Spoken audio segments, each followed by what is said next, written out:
다 함께 자리에 일어나서 찬양합니다. 하늘의 문을 여소서, 이곳을 주목하소서. 우리 주님 앞에 우리 마음 다해 찬양하며 나가겠습니다.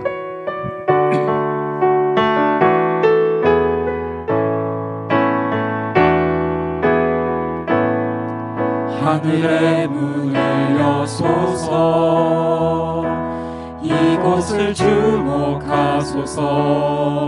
주를 향한 노래가 꺼지지 않으니 하늘을 열고 보소서. 이곳에 임재하소서, 이곳에 임재하소서. 주님을 기다립니다. 기도의 향기가 하늘에 닿으니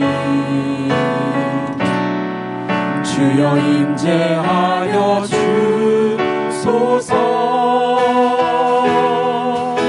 이곳에 오셔서 이곳에 앉으소서. 이곳에서 드리는 예배를 받으소서. 주님의 이름이, 주님의 이름만이, 오직 주의 이름만 이곳에 있습니다.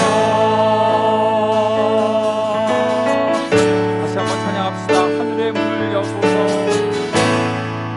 하늘의 문을 여소서. 이곳을 주목하소서. 주를 향한 노래가 꺼지지 않으니 하늘을 열고 보소서. 이곳에 임재하소서. 주님을 기다립니다. 기도의 향기가 하늘에 닿으니 주여 임재하여 주소서. 이곳에 오셔서 이곳에 앉으소서. 이곳에서 드리는 예배를 받으소서. 주님의 이름이, 주님의 이름만이, 오직 주의 이름만 이곳에 있습니다. 이곳에 오셔서 이곳에 앉으소서. 이곳에서 드리는 예배를 받으소서. 주님의 이름이, 주님의 이름만이, 오직 주의 이름만 이곳에 다시 한번 선포하며 고백합니다. 이곳에 오셔서 이곳에 앉으소서. 이곳에서 드리는 예배를 받으소서. 주님의 이름이, 주님의 이름만이, 오직 주의 이름만 이곳에 있습니다. 우리 예배를 받으시는 주님 앞에 우리의 믿음을 고백합니다. 사도신경으로 신앙 고백하겠습니다. 나는 전능하신 아버지 하나님, 천지의 창조주를 믿습니다. 나는 그의 유일하신 아들 우리 주 예수 그리스도를 믿습니다. 그는 성령으로 잉태되어 동정녀 마리아에게서 나시고 본디오 빌라도에게 고난을 받아 십자가에 못 박혀 죽으시고 장사된 지 사흘 만에 죽은 자 가운데서 다시 살아나셨으며 하늘에 오르시어 전능하신 아버지 하나님 우편에 앉아 계시다가 거기로부터 살아있는 자와 죽은 자를 심판하러 오십니다. 나는 성령을 믿으며 거룩한 공교회와 성도의 교제와 죄를 용서받는 것과 몸의 부활과 영생을 믿습니다. 아멘. 함께 주님 앞에 힘차게 찬양하며 나아갑시다.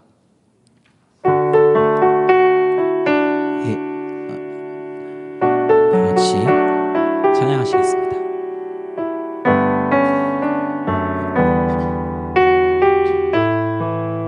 고단한 인생길, 고단한 인생길 힘겨운 오늘도 예수 내 마음 아시네. 지나간 아픔도 마주할 세상도 예수 내 마음 아시네. 다시 한번 찬양하십니다. 고단한 인생길, 고단한 인생길 힘겨운 오늘도 예수 내 마음 아시네. 지나간 아픔도 마주할 세상도 예수 내 마음 아시네. 믿음의 눈 들어 주를 보리. 이 또한 지나가리라. 주어진 내 삶의 시간 속에 주의 뜻 알게 하소서. 네, 다시 한번 찬양하십니다. 하루를 살아도 기쁨으로 가리. 예수 늘 함께 하시네. 후회도 염려도 온전히 맡기리. 예수 늘 함께 하시네. 다시 한번 찬양하십니다. 하루를 살아도 하루를 살아도 기쁨으로 가리. 예수 늘 함께 하시네. 후회도 염려도 온전히 맡기리. 예수 늘 함께 하시네. 믿음의 눈 믿음의 눈 들어 주를 보리. 이 또한 지나가리라. 주어진 내 삶의 시간 속에 주의 뜻 알게 하소서. 믿음의 눈 들어 믿음의 눈 들어 주를 보리. 이 또한 지나가리라. 주어진 내 삶의 시간 속에 주의 뜻 알게 하소서. 믿음의 눈 들어 믿음의 눈 들어 주를 보리. 이 또한 지나가리라. 주어진 내 삶의 시간 속에 주의 뜻 알게 하소서.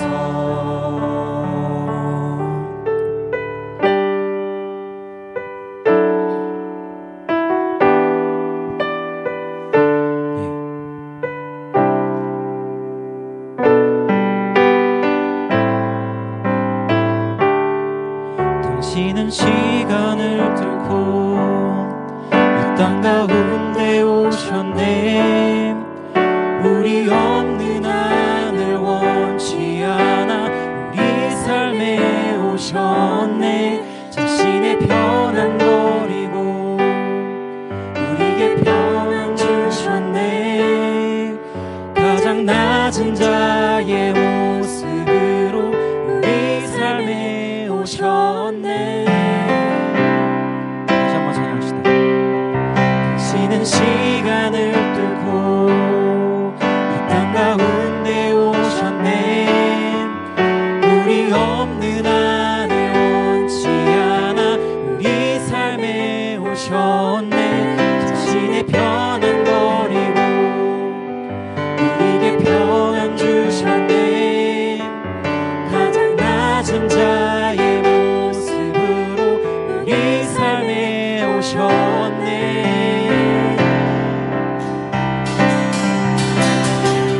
하나님 우리와 영원히 함께 하시네. 꿈없는 우리에게 그 나라 보여주시네. 연약한 자들의 친구가 되어주시고 힘없는 우리의 인생을 위로하시네.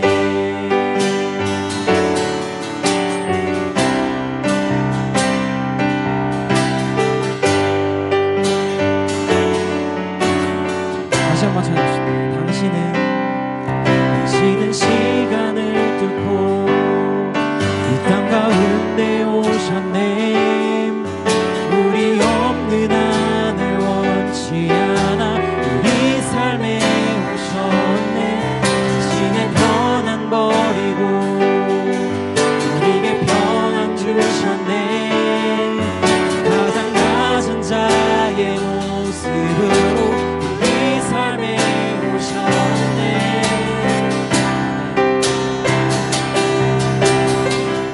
하나님 우리와 영원히 함께 하시네. 꿈없는 우리에게 그 나라 보여주시네. 연약한 자들의 친구가 되어주시고 힘없는 우리의 인생을 위해 하나님 우리와 영원히 함께 하시네. 꿈없는 우리에게 그 나라 보여주시네.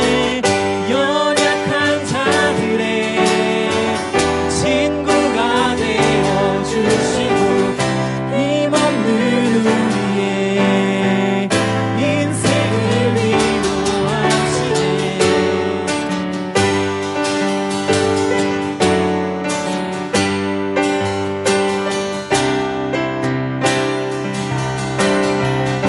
예수 이곳에 예수 이곳에 우리와 함께 영원히 예수 이곳에 우리와 함께 영원히 예수 곳에 우리와 함께 영원히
지금도 우리들은 실패와 절망으로 넘어뜨리려 하네. 주를 찬양, 주를 찬양, 손을 들고 찬양. 전쟁은 나에게 속한 것 아니니. 주를 찬양, 손을 들고 찬양. 전쟁은 하나님께 속한 것이니.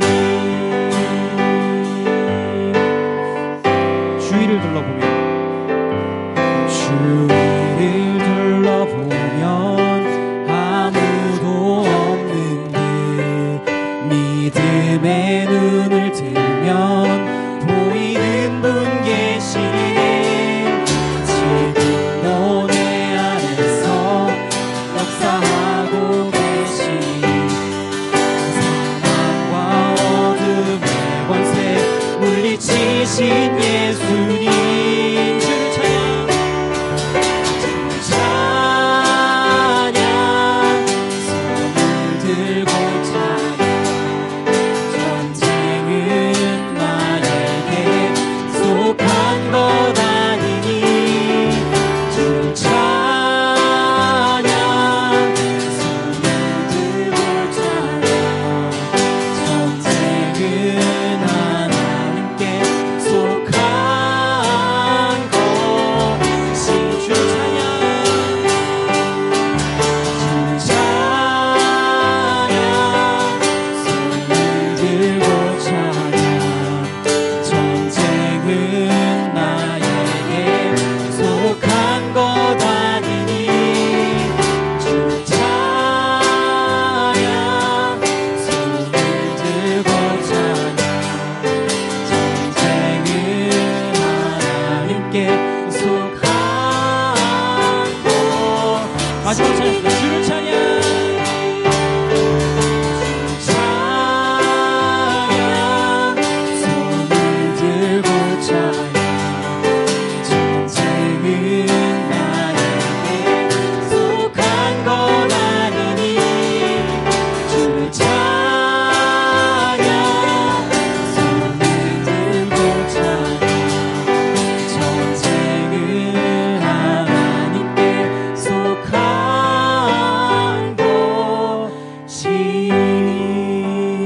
것이니. 다 같이 예배를 위해서 기도하시겠습니다.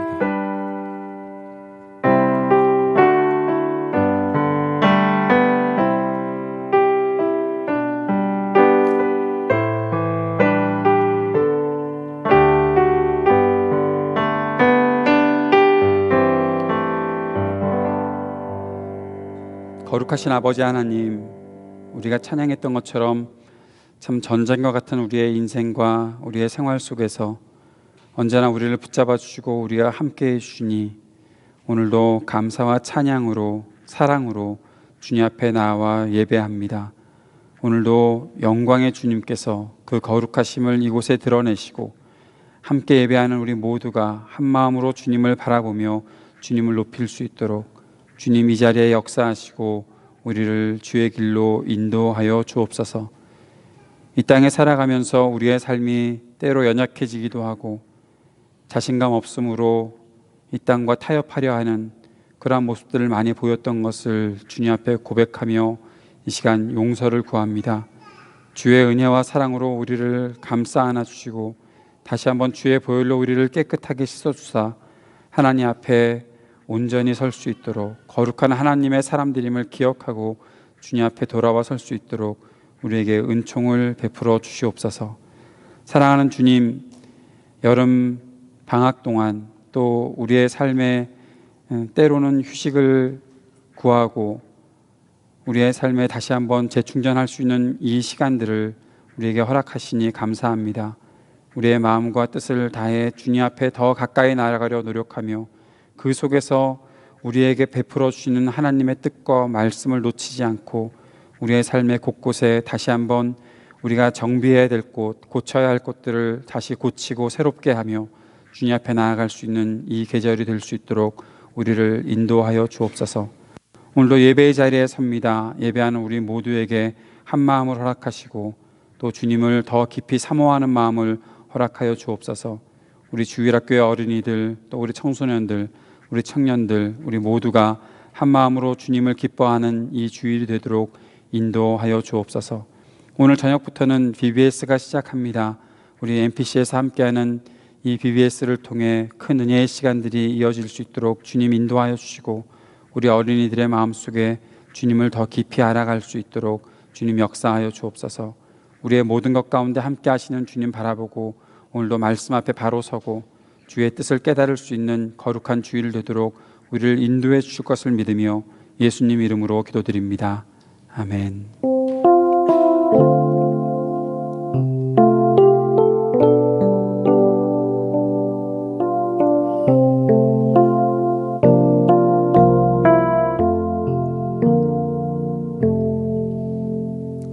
오늘은 우리 일어나서 주위의 분들과 함께 인사하는 시간 잠시 가집시다. 평화의 인사 나누는 시간, 오랜만에 뵙는 분들도 계실 텐데요. 같이 인사하는 시간 있기를 바랍니다.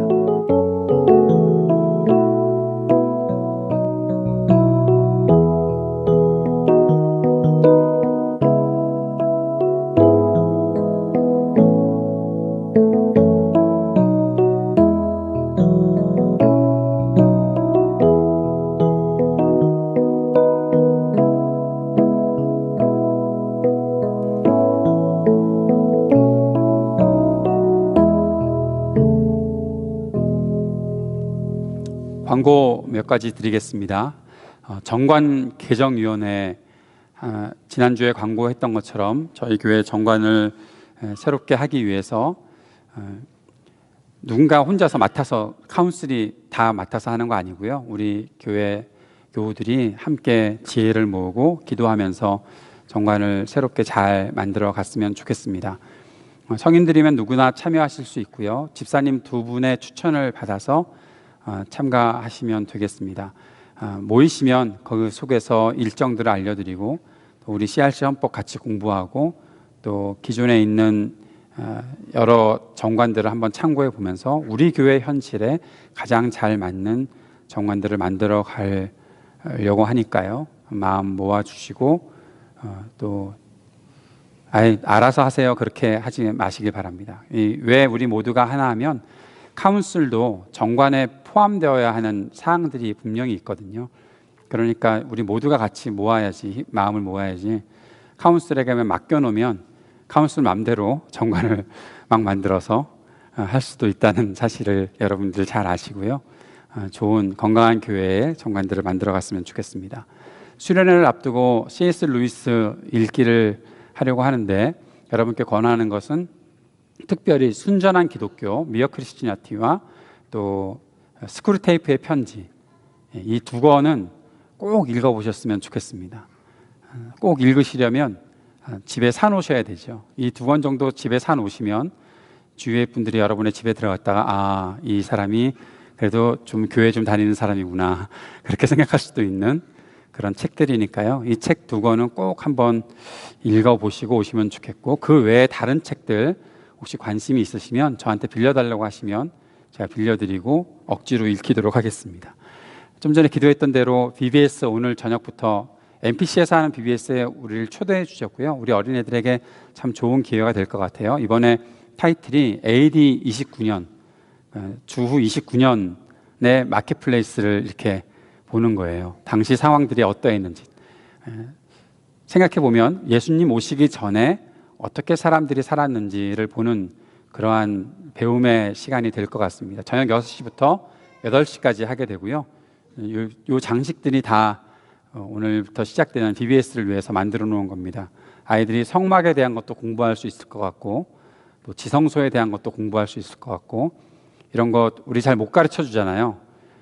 교육, 우리 교회 목회자가 있어야, 제가 가르쳐 드려야 우리 어린이들이 배울 텐데, 좋은 기회니까 아마 등록하지 않으신 분 그냥 오시면 등록되지 않을까 싶습니다. 같이 아이들 참가할 수 있도록 안내해 주시기를 부탁드리겠습니다. 오늘 말씀 나누겠습니다.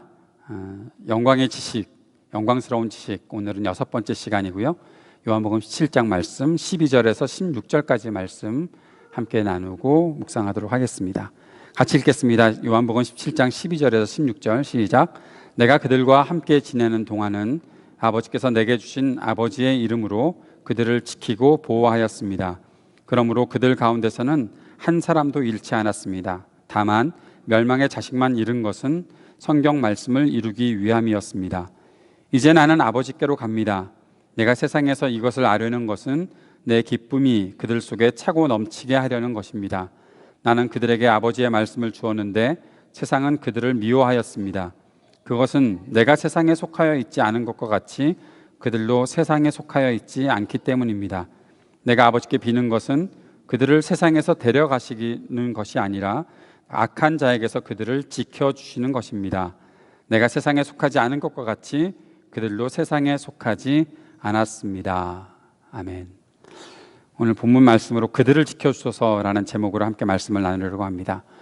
예수님께서 기도하시는데 예수님께서 하나님 아버지께 제 아들을 지켜주십시오 하고 간구하십니다. 예수님께서 십자가에서 죽고 부활하시면 물론 죽으실 때 제자들의 곁을 떠나시는 것이 되고 부활하시고 나서도 이제 40일 정도 세상에 계시다가 승천하셔서 하나님 우편에 앉아 계실 그럴 계획을 갖고 계시기 때문에 예수님께서 육체적으로 사람으로서 제자들 곁에 있지 못하고 제 아들을 직접 지키지 못하시는 그것을 이유로 해서 제자들을 지켜달라고 예수님께서 기도하고 계시는 것입니다. 오늘 제자들을 지켜달라는 이 예수님의 기도 속에서 우리가 알 수 있는 분명한 몇 가지 사실이 있습니다. 첫 번째는 제자들은 보호받아야 하는 약한 사람들이다라는 사실입니다. 예수님께서 세상에 계실 때 항상 그들을 지켜주셨다는 사실을 우리가 기억할 수 있지요. 제자들과 함께 배를 타고 가시는데 풍랑을 만났습니다. 제자들이 막 두려워서 떨 때 예수님께서는 배 밑에서 주무시고 계셨는데 예수님을 제자들이 깨워서 우리를 구해달라고 했을 때 예수님이 바다를 잔잔케 하시고 그들을 보호하셨던 것 여러분 기억하시죠? 풍랑을 꾸짖으시고 그들을 보호해 주셨다라는 사실입니다. 예수님께서 십자가 죽음을 앞두고 계실 때 군병들이 예수님을 잡아가려고 이렇게 찾아왔을 때에도 예수님께서는 제 아들을 보호해 주셨습니다. 그들에게 손대지 못하게 예수님께서 막아서셨습니다. 예수님께서 그들의 스승이시고 그들의 주인이시기 때문에 예수님께서는 끝까지 그들을 지키셨다라는 사실이죠. 이제 예수님께서 떠나시고 난 이후에 누가 그들을 지킬 것인가? 물론 하나님께서 그들을 분명히 지켜주실 것입니다. 예수님께서는 그것을 간구하고 계십니다. 하나님은 항상 그들을 지켜주실 것이다. 이것이 예수님께서 기도하셨던 것이고 그리고 하나님께서 우리들에게 약속해 주신 것이다. 제자들에게 약속해 주신 것이다 라는 사실을 우리가 볼 수 있습니다. 또 한 가지 사실, 우리가 이 기도 속에서 또 한 가지 분명히 알아야 되는 사실은 제자들이 앞으로 살아가야 하는 세상이 악하고 위험하다라는 사실입니다. 제자들이 살아가는 세상 속에서는 악한 사람들이 나타날 것입니다. 우리가 13장부터 16장까지도 여러분 읽어보셨다면 분명히 읽어보셨다면 그 안에서 예수님께서 걱정하고 계시는 것이 분명히 있다라는 것을 알 수 있습니다. 세상은 예수님을 미워하는데 예수님의 가르침을 받아들이려 하지 않는데 그것 때문에 이제 제자들도 미워할 것이다 라는 사실입니다. 제자들이 세상에선 핍박받게 되는데 이 핍박을 받는 이유가 그들이 예수님을 따르고 있기 때문에 핍박당하는 것입니다. 세상에는 악한 사람들, 이 제자들을 공격하는 사람들이 있기 때문에 예수님께서는 그들을 보호해달라고 기도하고 계시는 것입니다. 세상의 악한 사람들에게서 그들이 보호받아야 하는 이유가 분명히 있습니다. 그것은 제자들이 세상에 속한 사람들이 아니기 때문입니다. 제자들은 세상에 속한 사람들이 아니라 하나님 나라에 속한 사람들이다라는 사실을 오늘 예수님의 기도에서도 계속해서 말씀해 놓고 계십니다. 제자들이 들을 수 있게 기도하신 이 기도 속에 주님께서 강조하시는 것이 바로 이것입니다. 그들은 세상에 속하지 않았습니다. 저들은 세상에 속하지 않았습니다. 다시 말하면 너희들은 세상에 속한 사람들이 아니다라는 사실을 강조하는 것입니다. 그렇게 세상에 속하지 않은 사람들이 세상에 나타났으니 그들을 보호해 주셔야 합니다. 세상에 그들을 핍박할 것입니다. 세상에 그들을 공격할 것입니다. 그들을 보호해 주셔야 합니다라고 간절히 구하고 있는 것입니다.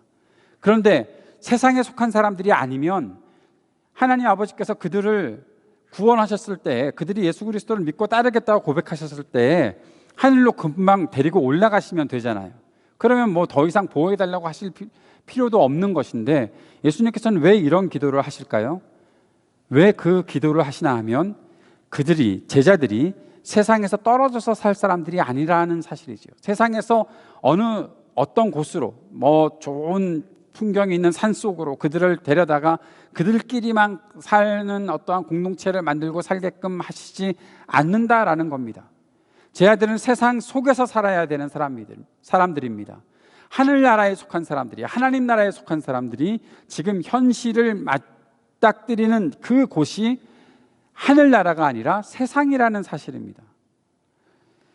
사랑하는 여러분, 저는 요한복음 17장의 기도가 예수님께서 제자들을 위해서 기도하시는 것인 것과 동시에 바로 제자로 살고 있는 우리들을 위한 기도라고도 말씀드렸습니다. 그렇게 생각해 보면 앞에 두 가지 사실, 제 아들은 보호받아야 되는 약한 사람들이다라는 것과 그들이 살아가야 되는 세상이 악하고 힘들게 하는 참 험한 환경이다라는 사실을 그대로 우리들에게 적용할 수 있다는 것이죠. 우리들을 마찬가지로 보호받아야 하는 약한 사람들입니다. 우리도 악한 이 세상에서 살아야 하는 사람들입니다. 우리끼리만 따로 어떤 산속으로 들어가지 않고 세상에 있는 학교를 다니고 세상에서 돈벌이를 하고 세상에 살아가는 사람들의 규칙대로 살아가는 그 속에 우리가 같이 살고 있다는 것입니다. 그런데 우리들도 마찬가지로 주님께서 우리를 위해 기도해 주고 계시고 주님께서 약속하신 그 약속을 받고 살아가고 있다는 사실을 기억하면 우리는 하나님의 보호하심을 받으며 이 땅에서 살아갈 수 있다라는 거죠. 사랑하는 여러분, 이 사실을 믿으십니까? 몇 가지 다시 한번 확인해 보고 넘어갑시다. 우리는 보호받아야 하는 약한 사람들이 맞습니까? 여러분, 아무도 나를 보호해 주지 않아도 나는 마음대로 잘 살 수 있어요 라고 생각하시는 분 혹시 계신가요? 혹시 있을 수도 있으니까. 그만큼 자신감이 있을 수도 있으니까. 난 이제까지 누구의 보호를 받아본 적이 없다라고 생각하는 사람들이 있을 수 있으니까. 혹시 그런 분 계십니까? 나도 보호가 필요하다, 거기에 동의하시는 분 동의하십니까? 아멘이라고 하라고 해야 되나? 우리도 한번 해봅시다. 아멘 한번 해봅시다. 나도 보호가 필요합니까? 아멘. 예, 저도 보호가 필요합니다. 보호가 필요한 약한 사람들입니다. 또 한 가지 우리가 인정해야 될 것, 여러분, 우리가 살고 있는 세상이 악하고 또 우리를 힘들게 하는 세상이 맞습니까? 여러분 눈에는 항상 이렇게 예쁜 것만 보이나요? 그렇지 않잖아요. 그렇지 않잖아요. 홍콩에서 일어나고 있는 정말 참 어려운 일인데, 이 민주화를 위해서 중국의 그러한 지배에서 조금이라도 자기들을 보호하고 인권을 보호하려는 그러한 운동들이 일어나고 있을 때 그 사실들을 우리가 보면 아직도 이런 일들을 위해서 투쟁해야 되는, 우리나라도 80년도에 광주에서 있었던 그런 일들을 겪었던 사람들로서 그들에게 충분히 공감이 가는 일들이 있잖아요. 그럴 때 그들을 보호해달라는 간절한 기도가 나오잖아요. 어렵고 힘든 세상, 악한 세상, 그것을 어떻게 하면 우리가 뚫고 돌파해낼 수 있을까? 견뎌낼 수 있을까? 우리는 이 약한 세상 속에 살아가는 거 맞잖아요. 그러면서 우리가 그 두 가지 사실을 인정해 놓고 마지막으로 한 가지 사실을 기억해야 되는 것이 있죠. 그것은 하나님이 우리를 보호하신다라는 것입니다. 한 번만 더 우리 아멘 해봅시다. 하나님이 우리를 보호하십니다. 아멘. 하나님이 우리를 보호하십니다. 그런 세상 속에서 하나님이 우리를 보호해 주십니다. 그러면 이 보호하심에 대해서 이것이 우리에게 어떤 의미가 있는가? 이것이 우리에게 어떠한 일들을 생각하게 하는가? 그것을 생각해야 되겠죠. 하나님 나라의 소속을 가진 우리들이 이 땅에서 살아가면서 우리가 약하고 세상은 험하고 그 속에서 나를 보호해 주신다라고 하시는 하나님의 약속은 우리에게 어떤 것들을 더 요구하고 계시는가를 생각해 봐야 되겠지요. 바로 우리가 하나님의 뜻대로 부르심을 받아 하나님 품 안에 살고 있는 하나님의 자녀들로서 하나님의 보호를 받고 있다라는 겁니다. 여기에 들어오시면 잠시 보호를 받을 수 있습니다 라고 하나님께서 그렇게 우리를 보호해 주시는 것이 아니라 처음부터 끝까지, 우리의 인생 처음부터 끝까지, 우리의 믿음의 생 영원까지 하나님께서 우리를 보호하시겠다고 약속하신 것이고, 그 보호의 약속에는 단지 어떠한 공간 안에 대피소처럼 들어와서 보호받는 것이 아니라 나를 자녀 삼아 주신 우리의 아버지 하나님께서 나를 보호하시겠다고 약속하신 영원한 약속이기 때문에, 그렇다면 그 약속을 품고 살아가는 우리의 삶에 어떠한 방향이 잡히고 어떠한 목표가 있는지를 생각해 봐야 한다라는 사실이죠. 첫 번째 우리가 생각할 것은 우리는 세상에서 책임을 감당하는 하나님 나라의 사람들이다라는 사실입니다. 우리는 세상에서 무엇인가 감당해야 되는 책임이 있다라는 사실을 우리가 오늘도 다시 한번 상기해야 할 것입니다. 지난주에 우리 청년들 같이 세계관 수업 공부를 하는데 거기서 양희송 대표가 쓴 글 중에 상형성 죄와 하향성 죄가 있었어요. 기억하죠? 진수가 거기에 대해서 또 다시 한번 질문했었기 때문에. 그런데 보니까 여러분 잘 모르시죠? 읽으신 분들만 아실 거예요. 상향성 죄와 하향성 죄. 뭐 간단합니다. 상향성 죄라는 것은 하나님에 대해서 대적하고 교만해지는 겁니다. 내가 하나님보다 더 높아지려고 하는 것입니다. 내가 다 모든 것의 주권을 가지려고 하는 것이 상향성 죄입니다. 그 죄는 누구나 다 이해가 쉬울 거예요. 그런데 하향성 죄가 있었어요. 하향성 죄. 그것이 무엇인가 하면 만물을 다스리는 권세를 부여받았는데도 불구하고 오히려 피조물들에게 굴복하고 피조물들을 섬기면서 예배하는 상태로 떨어지는 것을 가리키는 것. 자기 비하. 나는 아무것도 못합니다 라고 하면서 모든 세상의 것들을 섬기며 살아가는, 세상의 모든 피조물보다 자기를 더 낮추는 자기 비하. 겸손이 아니에요. 그것은 자기 비하예요. 하나님께서 주신 책임을 감당하지 않으려고 하는 거예요. 그것을 가리켜서 하향성 죄다라고 말하는 것이죠. 세상 앞에서 우리가 이 하향성 죄를 범할 때가 참 많이 있다라는 사실을 생각하게 됩니다. 내게 하나님께서 맡겨주신 책임이 있는데 나를 하나님께서 보배롭게 삼으시고 또 우리를 세상에서 제사장 나라로 삼으시고, 우리 출애굽기 공부할 때 나타났던 거 들었던 말씀 있잖아요. 너를 보배롭게 하겠다. 너를 제사장 나라로 삼겠다. 너를 거룩한 사람이 되게 하겠다. 거룩한 백성이 되게 하겠다. 여기에는 하나님께서 우리에게 주시는 분명한 책임감들이 있어야 되는데 나는 아무 책임이 없어요. 내가 할 일이 없어요. 나는 아무것도 안 할 거예요 라고 하면서 그렇게 내 모든 책임들을 뒤로 밀어버리는 그런 것이 바로 하향성 죄라는 것이죠. 우리가 거룩함에 대해서 얘기할 때마다 거룩함을 어떻게 정의합니까? 대표로서 책임감을 가지는 것이다 라고 정의했었죠. 여러분 이건 반복하셔야 됩니다. 다시 한번 따라해 봅시다. 거룩함이란 대표로서 책임감을 가지는 것이다. 여러분 이 사실을 이해하는 것은 성경을 이해하는 것에 굉장히 중요한 열쇠 역할을 하고 있습니다. 그런데 이것을 벗어버리는 거예요. 내가 무슨 대표야? 내게 무슨 책임이 있어? 여러분 그것을 내던지는 것은 거룩함을 내던지는 거예요. 나는 거룩한데요. 나는 주일마다 교회 가서 예배를 드리는데요. 나는 늘 거룩한 말투와 거룩한 눈빛과 거룩한 행동을 하며 살아가고 있는데요. 여러분 그거 거룩한 것이 아니에요. 진정으로 참되게 거룩한 것은 내가 하나님께서 나를 구별하여 세우셨다는 사실을 알고 내가 이 땅에서 대표로서 살아갈 수 있도록, 그 책임감을 다하며 살아갈 수 있도록 그 마음가짐을 가지고 살아가는 것이 거룩함을 지켜나가는 것이거든요. 그런데 왜 우리는 자꾸 이 하향성 죄에 허덕이고 있을까요? 왜 나는 나 자신을 비하할까요? 왜 나는 나에게 아무 책임이 없다고 말할까요? 빠져 들어가다 보니까 결국 우리 자신이 생존에 빠져 있는, 생존에 묶여서 나 자신 하나 살아남기 위해 모든 힘을 집중하고 있는 우리의 삶의 태도가 우리를 계속 하향성 죄에 머물게 만들고 있다라고 결론 내릴 수 있습니다. 여러분 왜 내게 아무 책임이 없다고 합니까? 나는 지금 살아갈 것도, 내가 지금 먹고 살 것도 힘든데, 돈벌이가 어려운데 라고 생각하니까 내가 책임이 있다고 생각하지 않는 거죠. 그런 사람들은 항상 분노합니다. 항상 짜증냅니다. 내게 책임이 없다고 생각하니까 짜증을 내는 거죠. 내게 책임이 없다고 생각하니까 항상 화가 나는 거죠. 내게 책임이 있다고 하면 그렇게만은 살지 않잖아요. 그럼 무엇 때문에 당신의 힘이 집중되고 당신의 마음속에 가득 찬 것은 무엇입니까? 살아남아야죠. 세상에서 살아남아야죠. 우리는 늘 그런 생각을 합니다.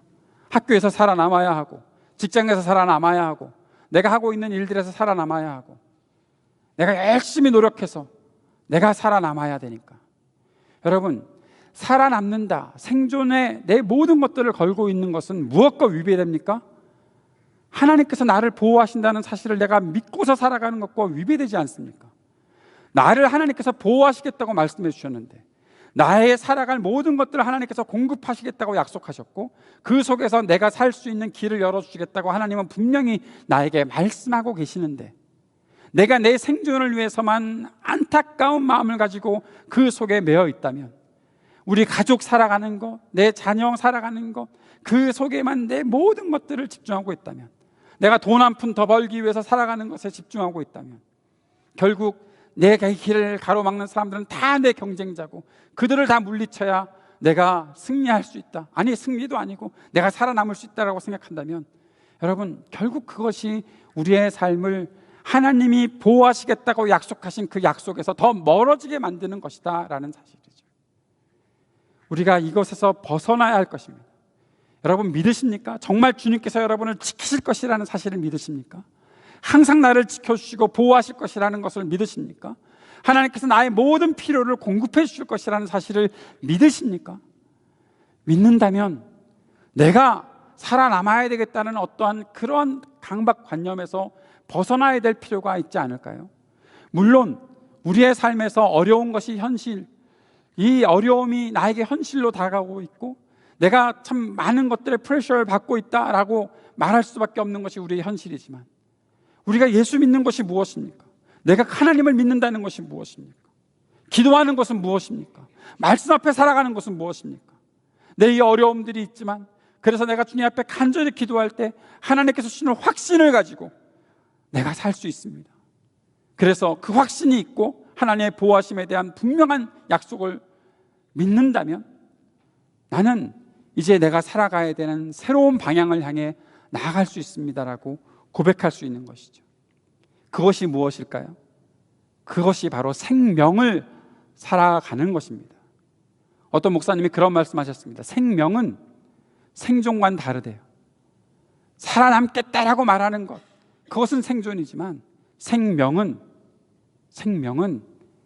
명을 받아 살아가는 것, 하나님께서 나에게 뜻하신 길을 살아가는 것, 내게 생명을 주신, 나에게 이 숨을 허락하신 하나님의 그 명령과 뜻을 받들고 살아가는 것, 그 뜻을 향해 살아가는 것, 그것이 생명이다. 생명은 그 뜻을 지킬 때 지켜나갈 수 있는 것이다. 하나님께서 보호하심을 믿고 하나님의 뜻을 이루어가는 것, 그 생명을 살아가야 한다라는 거죠. 여러분, 좀 멋있게 살고 싶지 않습니까? 생명, 생존 말고 생명을 위해 살아가는 사람들이 되어야 생존을 위해 애쓰는 사람들을 도울 수가 있는 것입니다. 우리 스스로 내가 살아남겠다라고만 생각하는 것들을 좀 내려놓고, 그거 주님께 다 맡겨놓고, 나를 살게 하셨으니 내가 뜻있게 의미 있게 살아가는 사람이 되겠습니다 라는 그런 마음가짐이 우리 속에 있어야 되겠죠. 그렇게 되기 위해 제 아들에게 과제가 있습니다. 제 아들은 자신의 생명을 지키는 것만이 아니라 믿음을 지키고 살아가야 한다라는 사실이죠. 믿음을 지키고 살아간다. 12절의 말씀에 보니까 다만 멸망의 자식만 잃은 것은 성경 말씀을 이루기 위함이었습니다 라고 말씀하셨습니다. 멸망의 자식만 잃은 것, 누구를 말하는 건가요? 예수님께서 기도하시는데, 제자들을 위해서 기도하시는데 멸망의 자식만 잃었습니다. 내가 다 그들을 보호했지만. 누구를 말하는 겁니까? 가룟 유다를 말하는 거죠. 멸망의 자식만 잃은 것은 한 사람을 잃었는데 가룟 유다였다라는 것입니다. 그는 믿음 지키지 못했습니다. 사실 가룟 유다를 보면 우리도 믿음 지키는 것 어려울 것은 어렵지 않을까라는 생각도 해보게 됩니다. 그런데 요즘 우리 히브리서 말씀을 묵상하고 있는데, 히브리서 말씀에 비춰보면 결국 가룟 유다는 사이비 회심자였다라는 사실이죠. 회심한 것 같으나 사이비 회심자다. 왜 그리스도를 믿는 사람이 그 믿음의 자리에서 떨어지는가? 하나님께서 보호해 주셔야 하는데 하나님의 보호를 받지 못하는가? 결국 그의 믿음은 가짜라는 거예요. 사이비 회심자들, 그들은 떨어질 것이 분명합니다. 히브리서는 그 사실을 분명하게 말하고 있습니다. 우리가 여기에서 한 가지 또 생각해야 될 것이 있습니다. 믿음을 지키는 것, 그것은 내 스스로의 어떠한 의지, 결단, 노력이 아니라 믿음을 지키는 것도 우리 스스로의 힘으로는 완전하게 할 수 있는 일이 아니다라는 사실을 우리가 기억하고, 우리가 하나님의 보호를 받을 때에만 우리의 믿음을 지킬 수 있다라는 사실을 꼭 기억해야 한다라는 것입니다.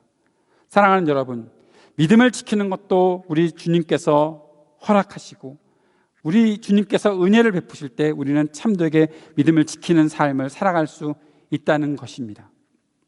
하나님께서 우리를 보호하시고 우리로 하여금 책임감을 가진 사람으로 살게 하시고 그 믿음을 지켜주실 때 우리에게 주시는 또 하나의 복이 있습니다. 그것은 기쁨을 누리게 하신다라는 겁니다. 하나님은 우리에게 기쁨을 누리게 하신다. 우리가 누리는 기쁨이 무엇일까 생각해 보아야겠죠. 우리가 누리는 기쁨은 과연 무엇일까? 그런데 주님께서는 이렇게 말씀하셨습니다. 나의 기쁨을 내 기쁨이 그들 속에 차고 넘치게 하려는 것입니다 라고 말씀하셨습니다. 기쁨이 우리가 생각하는 차원과 좀 다르다는 것을 우리가 발견할 수 있는 것이죠. 그럼 우리는 생각해 봅니다. 예수님의 기쁨은 무엇일까? 예수님은 무엇 때문에 만족하시고 예수님은 무엇 때문에 기뻐하실까? 예수님의 기쁨이 무엇입니까?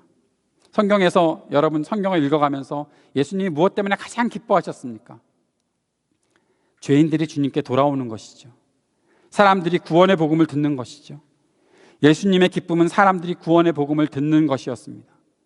요한복음 4장에서 사마리아 땅의 수가성에서 한 여인을 만나셨던 예수님은 제 아들이 먹을 것을 구해서 돌아왔을 때 제 아들이 예수님 배고프실 테니까 빨리 식사하십시다 라고 그렇게 권했을 때 나는 이미 다 먹었다. 나를 배부르게 한 것이 따로 있다 라고 말씀하셨어요. 한 여인이 주님께 나와서 복음을 듣고 새롭게 변화되었을 때 주님께서는 그 무엇보다 만족하시고 기뻐하셨어요. 죄인들과 함께 계실 때, 죄인들이 예수님 곁에서 복음을 들었을 때 예수님은 기뻐하시고 웃으시며 함께 음식을 나누셨어요. 주님의 기쁨은 바로 그런 것이죠. 사랑하는 여러분, 우리가 하나님의 보호하심을 받고 주님께서 주신 주님 그리스도의 기쁨을 우리 속에 두었을 때 우리의 삶의 방향이 바뀌는 것을 우리가 이해할 수 있는 거죠.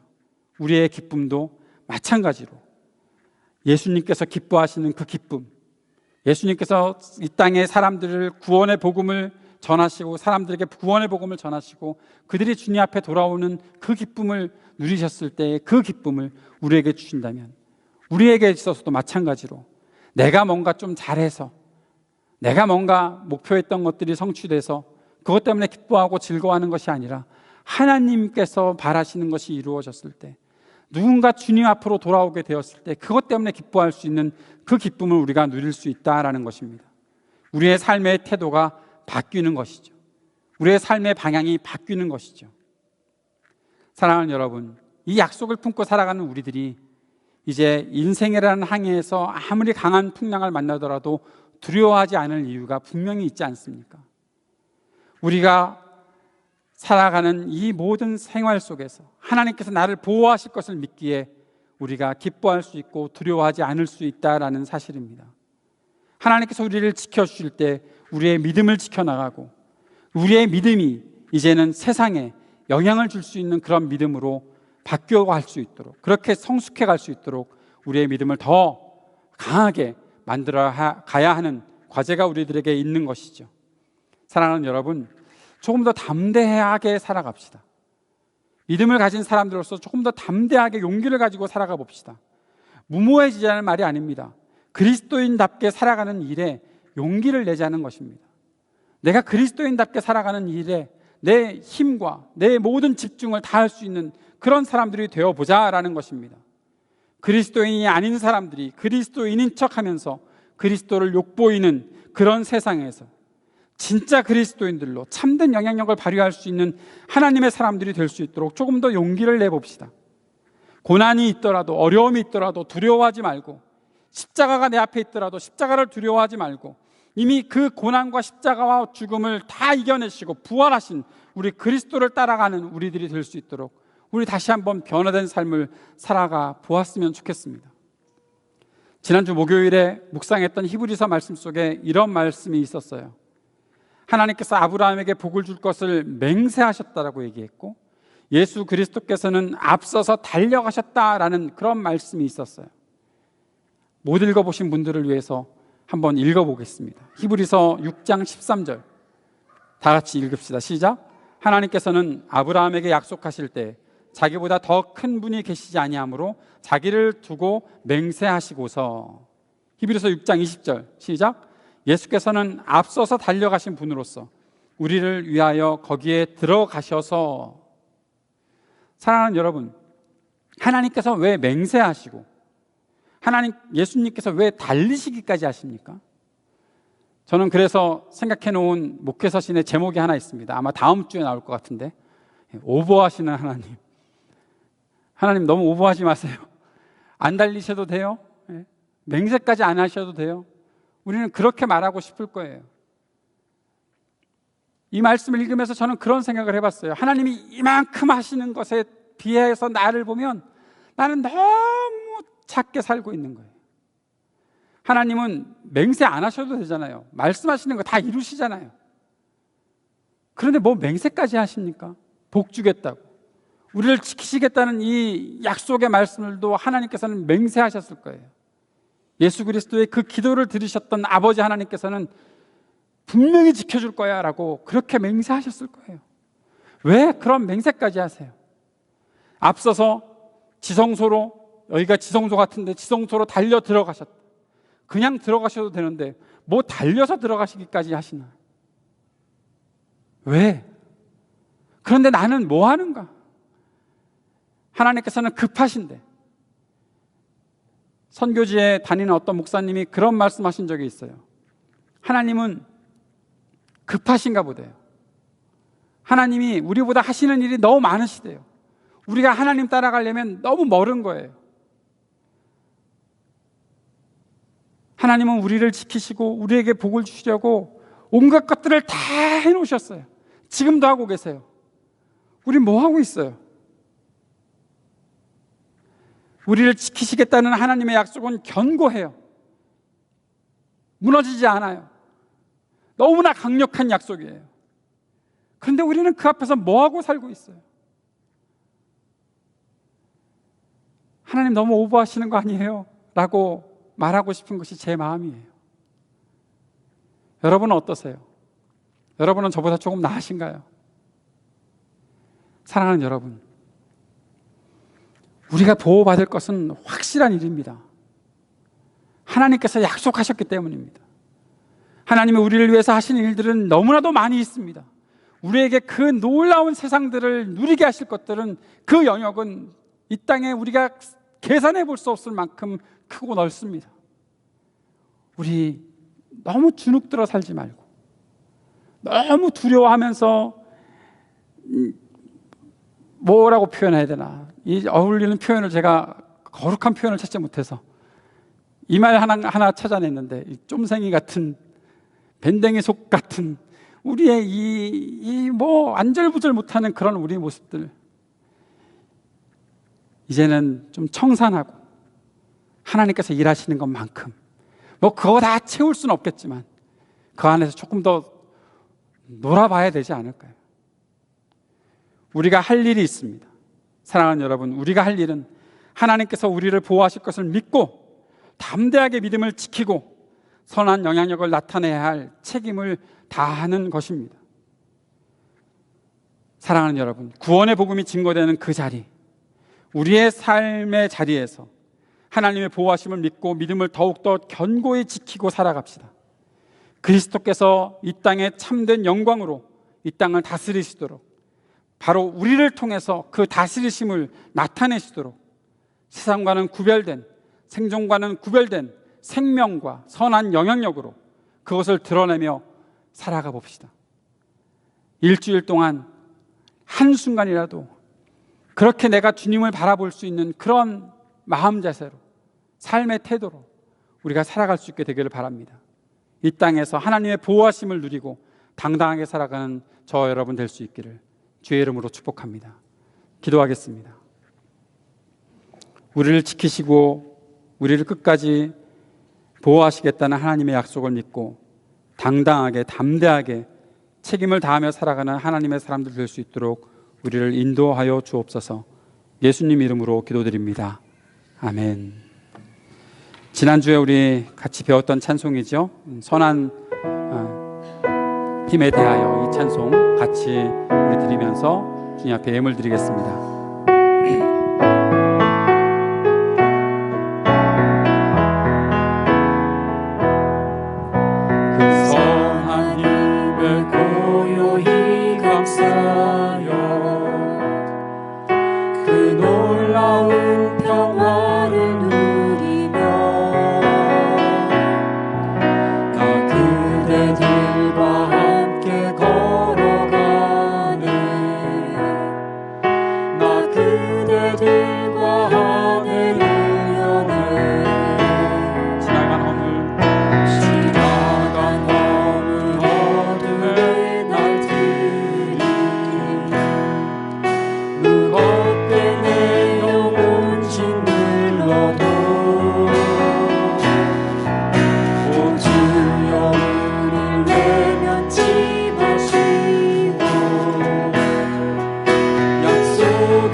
저 가슴 벅찬 노래 들리네. 다시 하나가 되게 이끄소서. 당신의 빛이 빛나는 이가 그 선한 힘이 우리 감싸시니 믿음으로 일어나길 기대하네. 주 언제나 우리와 함께 계셔. 하루도 하루가 이 새로워. 그 선한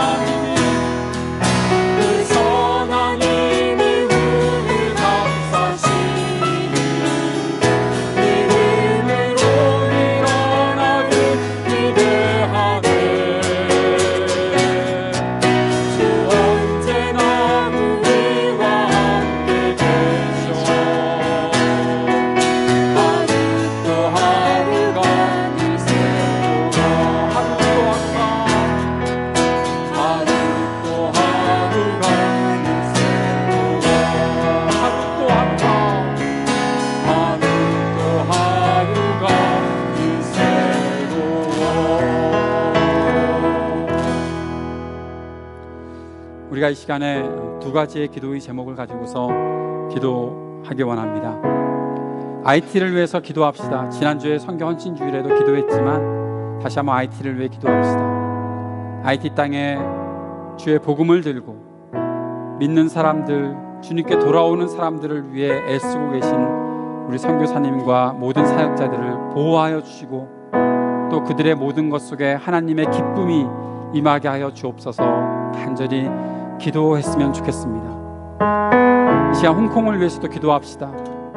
홍콩에 이제까지 민주화를 누리며 살아가고 있었던 그들이 이제 참된 민주화를 이루기 위해 애쓰고 있는데 어려움이 없이 이 모든 일들 속에서 하나님의 역사가 나타나는 귀한 은혜가 그 땅 가운데 있게 해 주옵소서. 다치지 않게 하시고 보호하여 주시고 그 땅에 하나님의 뜻을 이루어 주옵소서. 이 일들을 하나님께서 온전히 역사하셔서 중국 땅에도 참된 인권이 보장되고 하나님 나라의 역사가 나타날 수 있게 해달라고, 그리고 더 나아가서 우리 북한 땅에도 하나님의 역사가 온전히 나타나는 일들이 있게 해 주옵소서. 우리 함께 이미 보호받고 이미 하나님께서 우리를 지켜주고 계심을 믿는 마음이 있다면 이 시간 우리 IT를 위해, 홍콩을 위해, 중국을 위해, 북한을 위해 같이 기도하는 시간을 가졌으면 좋겠습니다. 기도하겠습니다. 주님의 은혜와 사랑과 주님 우리에게 은혜를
IT를 위해 홍콩과 중국과 또 북한을 위해 기도하며 이 모든 나라 위에 또 미국 땅과 우리 조국 위에 하나님 나라가 나타나기를 간절히 소망하며 기도하는 우리의 기도를 들어주시고 응답하여 주옵소서.